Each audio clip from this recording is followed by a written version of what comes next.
All right, everyone, welcome back. So, this is going to be part two out of a whole calorie mini series.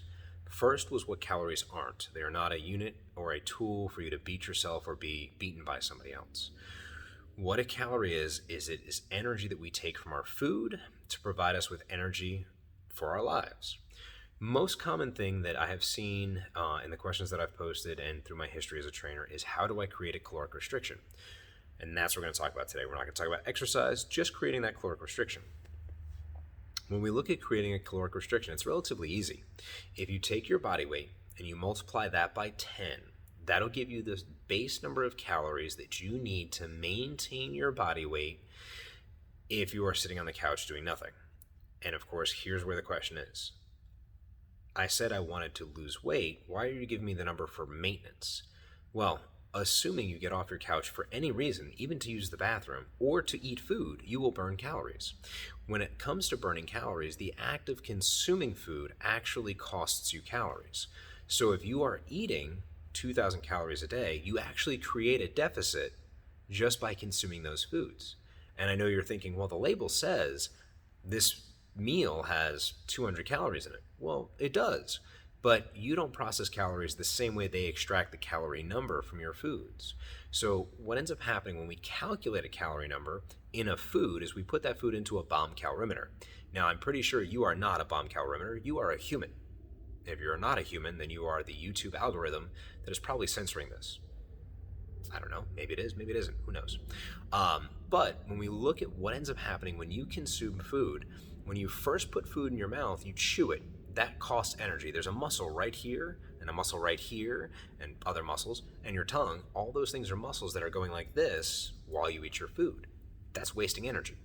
When you swallow your food, there's more muscles. There's gravity. There's other things that are happening.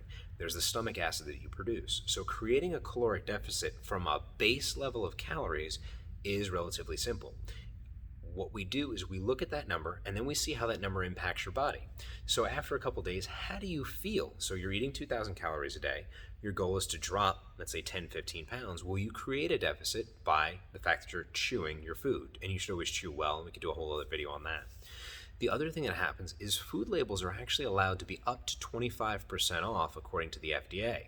So if you are sitting down to eat a 100-calorie meal, you could be eating a 125-calorie meal or a 75-calorie meal. So if we look at that food label as 100% accurate, by the time you're done chewing, swallowing, and digesting, you've already lost calories out of that. Now, that stands for solid foods or more complicated foods to digest, which would be chicken or broccoli or Brussels sprouts or beef or whatever. If it's a packaged food, an easily digestible food, and the way to tell the difference between the two is if you take a granola bar. Now, there's benefits to those, but if you take one and you dump it in water, it's going to dissolve, it's going to fall apart. That would be considered an easily digestible food. That's just water.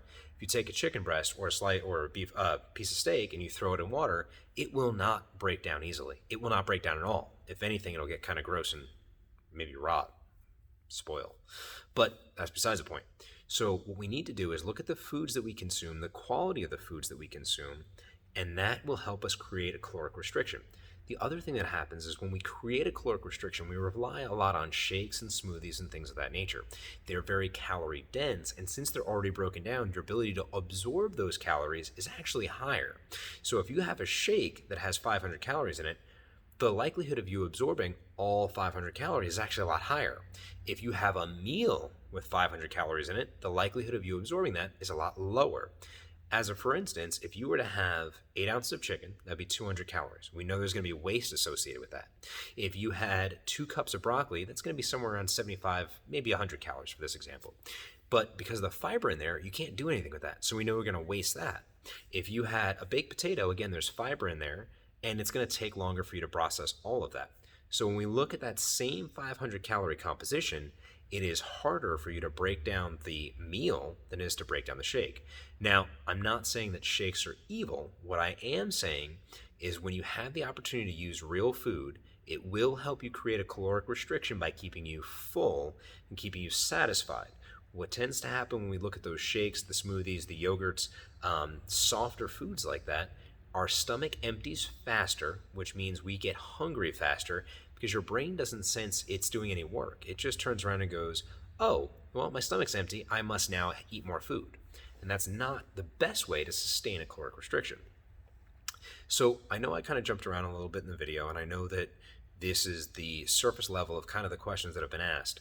But in effort to keep the videos as short as I possibly can without creating an hour-long video, I want to end there. What I'll do is I'll release videos a little bit more frequently, if you guys want me to, about more aspects of calories. Until next time, have a good day.